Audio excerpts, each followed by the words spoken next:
Hello everyone, स्वागत है आप सभी का आपकी अपनी प्रिस्टीन क्लासेस में। मैं हूं आपकी मेंटोर और दोस्त Shivangi.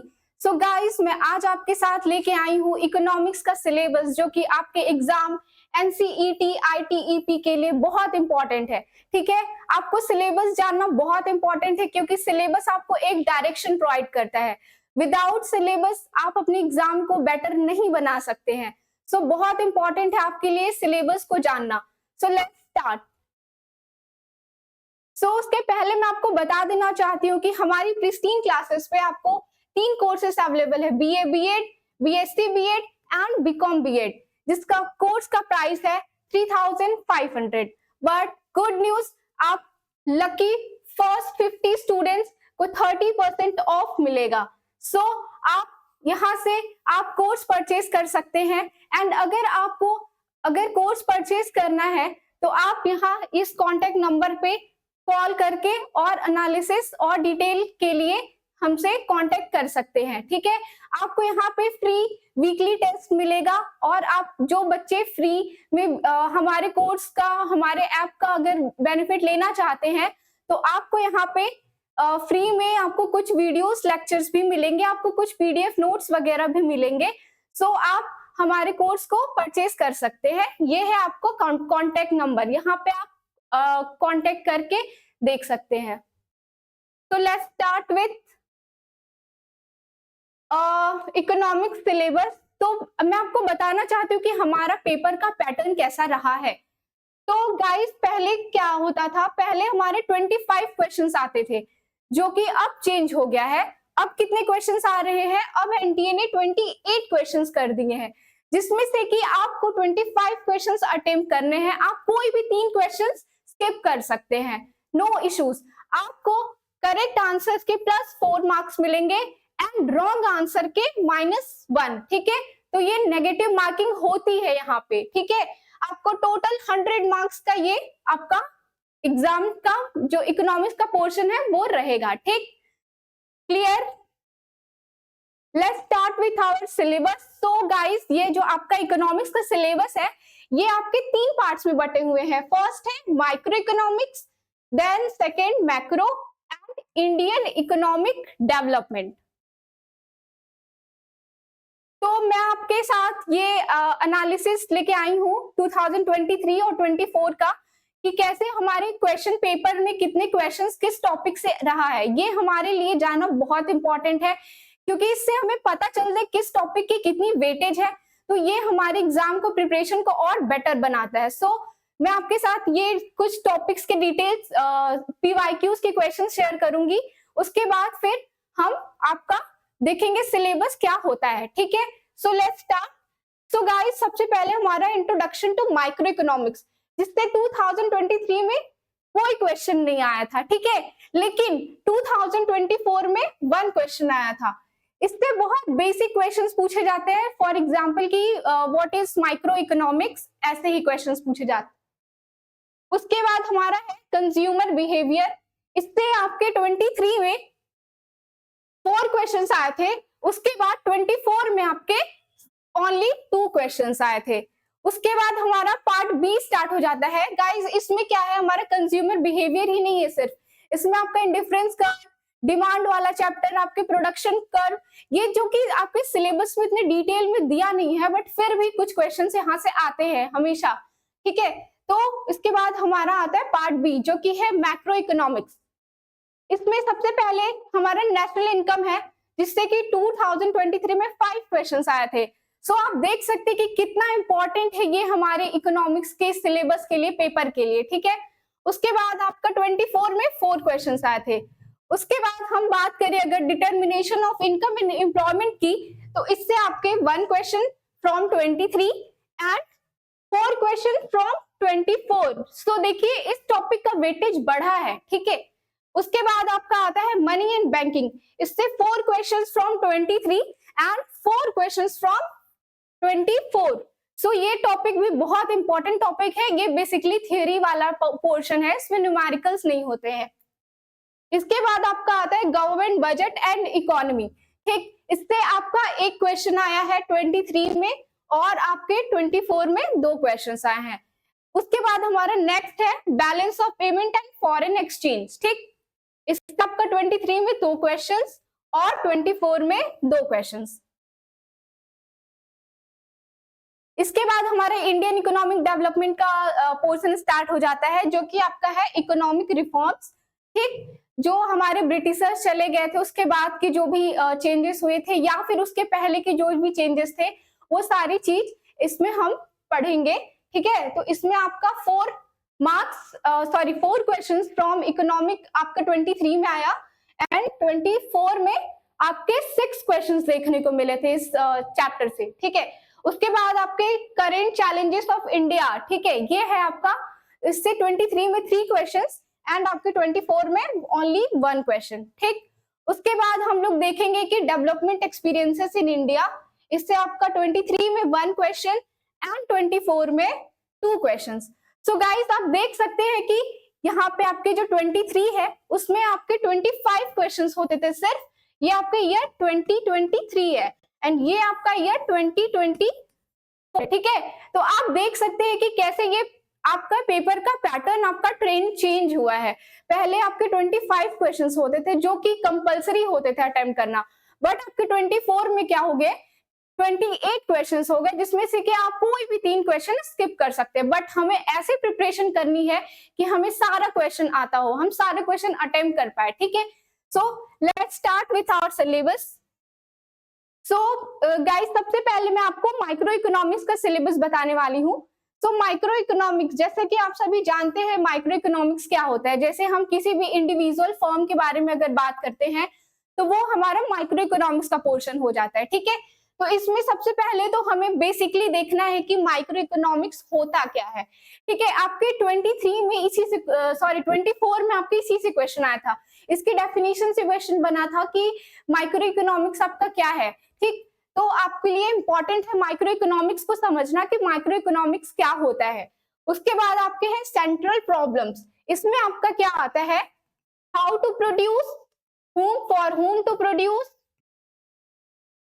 for whom and what to produce। ठीक है, ये 3 क्वेश्चंस जो कि बहुत इंपॉर्टेंट होते हैं और हम देखते हैं कि किस इकोनॉमी में कैसी कंट्री है, उसकी इकोनॉमिक कंडीशन कैसी है, किस टाइप की इकोनॉमी है, उसके अकॉर्डिंगली हम इस सेंट्रल प्रॉब्लम्स की स्टडी करते हैं। ठीक है, तो ये था आपका पहला यूनिट। उसके बाद आपका सेकंड यूनिट है कंज्यूमर बिहेवियर एंड डिमांड। ठीक है, तो इसमें क्या है कि आपके कंज्यूमर के बिहेवियर के बारे में जानना है हमें। इसमें आपके और भी इंपॉर्टेंट टॉपिक्स है, जैसे कि आईसी है। ठीक है, इसमें और प्रोडक्शन फंक्शन है। ठीक है, आपके वेरियस फॉर्म्स ऑफ मार्केट होते हैं, ये आपके सिलेबस में नहीं दिया है बट इससे भी क्वेश्चंस बनते हैं, तो हम इन सारे टॉपिक्स को भी कवर करेंगे क्योंकि हमें एक भी क्वेश्चन को स्किप नहीं करना है, हमें हर एक क्वेश्चन को अटेम्प्ट करना है। ठीक, तो इसमें आपके कंज्यूमर्स इक्विलिब्रियम देखेंगे हम लोग, 1 कमोडिटी केस, 2 कमोडिटी केस कैसे होता है, फिर डिमांड देखेंगे इसमें हम लोग। इसके साथ ही साथ हम लोग देखेंगे इलास्टिसिटी ऑफ डिमांड।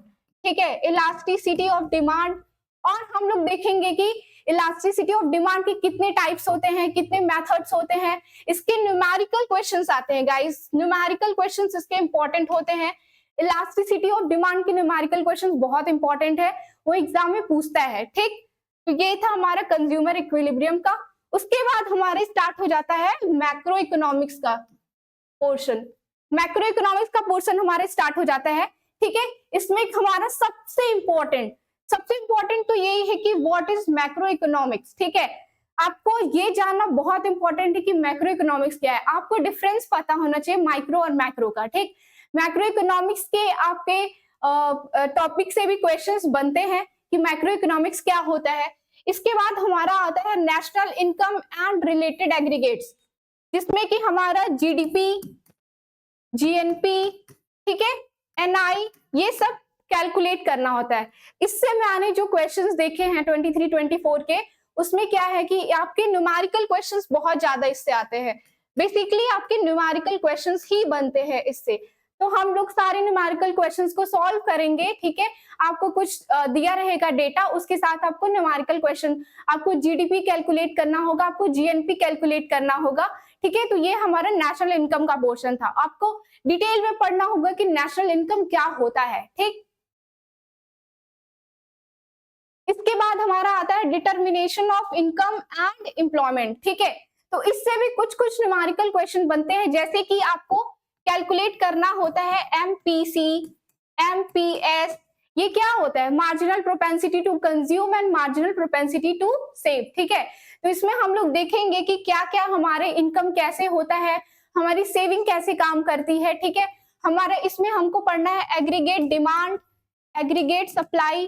ठीक है, इसमें हमें एग्रीगेट डिमांड और एग्रीगेट सप्लाई के बारे में पढ़ना है। ठीक, और इसमें क्या है, इनकम एंड एम्प्लॉयमेंट के बारे में पढ़ना है। एम्प्लॉयमेंट मतलब कि कब कंडीशन होगी जब हम बोलेंगे कि फुल एम्प्लॉयमेंट है, कब हमारी अनएम्प्लॉयमेंट होती है, एम्प्लॉयमेंट के कितने टाइप्स होते हैं, ये सारी चीजें हमें इस चैप्टर में पढ़ना है। ठीक, इसके बाद हमारे स्टार्ट है मनी एंड बैंकिंग। ये गाइस बहुत ही इंपॉर्टेंट चैप्टर है, ये बहुत सिंपल चैप्टर है। इसमें क्या है कि आपको बेसिक नॉलेज जो हमारे बैंक्स है उनके बारे में पता होना चाहिए। इसमें हमारा क्या है, इसमें हमारा मनी क्या इवोल्यूशन है, कि हमारी मनी का कैसे इवोल्यूशन हुआ है, अभी कैसे कैसे हमारे अभी करेंसी नोट से डिजिटल फॉर्म में हमारी जो मनी है वो आई है। साथ ही साथ हमें बैंक के बारे में पढ़ना है, जिसमें कि आपका कमर्शियल बैंक वगैरह हैं, आपके और भी बैंक्स की जैसी कमिटीज होती हैं वो सब पढ़ना है, आपके बैंक्स एस्टेब्लिशमेंट डेट्स वगैरह पढ़ना है। तो ये सब बहुत इंपॉर्टेंट इस चैप्टर से है ये। उसके बाद आपका आता है सेंट्रल बैंक। सेंट्रल बैंक आप सभी जानते हैं हमारा क्या है, आरबीआई। ठीक है, तो आरबीआई के बारे में पढ़ना है कि आरबीआई कैसे काम करता है, इसका फंक्शन क्या होता है, आरबीआई बाकी बैंक्स के लिए कैसे कैसे वर्क परफॉर्म करते हैं, गवर्नमेंट के लिए क्या क्या फंक्शन परफॉर्म करते हैं, ये सारा हमारा सेंट्रल बैंक वाले पोर्शन में पढ़ना है। उसके बाद हमारा कमर्शियल बैंक का फंक्शंस पढ़ना है, मीनिंग क्या होता है, फंक्शन क्या होता है, क्या क्या इसके टाइप्स होते हैं। ठीक है, ये सारा चीज आपके कमर्शियल बैंक में पढ़ना है। ठीक, उसके बाद हमारा आता है government budget and the economy. ठीक है, तो गवर्नमेंट बजट वाले में हमें पढ़ना है कि हमारे गवर्नमेंट का बजट क्या होता है, जैसे हमारा रेवेन्यू और कैपिटल। ठीक है, ये रेवेन्यू और कैपिटल नेचर के जो हमारे एक्सपेंसेस होते हैं उनका डिफरेंशिएशन हमें बहुत डिटेल में पढ़ना होता है। उससे हमारे क्वेश्चन पूछ देता है कि differentiate between revenue and capital expenditure, या फिर इसमें से ऑप्शन दे देगा, आपसे पूछेगा कि इसमें से कौन कौन सा रेवेन्यू एक्सपेंडिचर नेचर का है। ठीक है, तो ये हमारे गवर्नमेंट बजट में पढ़ना पड़ेगा। उसके बाद वही classification of receipt, revenue and expenditure वाला, सॉरी कैपिटल वाला। इसके बाद हम नेक्स्ट देखते हैं, इसके बाद फिर हमारा है बैलेंस ऑफ पेमेंट। ठीक है, तो इसमें भी बैलेंस ऑफ पेमेंट हमारे जो गुड्स एंड सर्विसेज जो आपके वर्ल्ड से रिलेटेड ट्रेड होते हैं उसके बारे में हमें पढ़ना है यहाँ पे। फिर हमारा फॉरेन एक्सचेंज से रिलेटेड जो भी चीज होता है वो सारे चीज पढ़ना है। ठीक है, इसमें हमें पढ़ना है कि हमारा फॉरेन एक्सचेंज का इवोल्यूशन कैसे हुआ फ्रॉम स्टार्टिंग, कि कैसे पहले हम किस फॉर्म में एक्सचेंज करते थे, पहले कैसे हमारा वर्ल्ड ट्रेड होता था, अब कैसे हो गया है। तो हमारा जो भी सिस्टम चेंज हुआ है उसके बारे में हमें यहाँ पे पढ़ना है। उसके बाद फिर हमारा जो भी रिसेंट चेंजेस हुए हैं, एक्सचेंज इश्यूज हैं जो भी हमारे वर्ल्ड से रिलेटेड, जो भी एक्सचेंज आपके जो भी जनरल नॉलेज, आपके जो भी अभी करंट रिसेंट में चेंजेस हो रहे हैं वो सब भी हम इसमें डिटेल में पढ़ेंगे। इसके बाद हमारा आ जाता है आपके इंडियन इकोनॉमिक डेवलपमेंट का सिलेबस।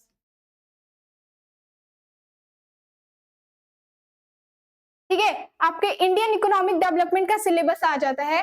तो ये है डेवलपमेंट एक्सपीरियंसेस 1947 से 1990 का। ठीक है, और इकोनॉमिक रिफॉर्म सिंस 1991। आपका 1991 में क्या हुआ था, आपकी एलपीजी आई थी। ठीक, एलपीजी आई थी।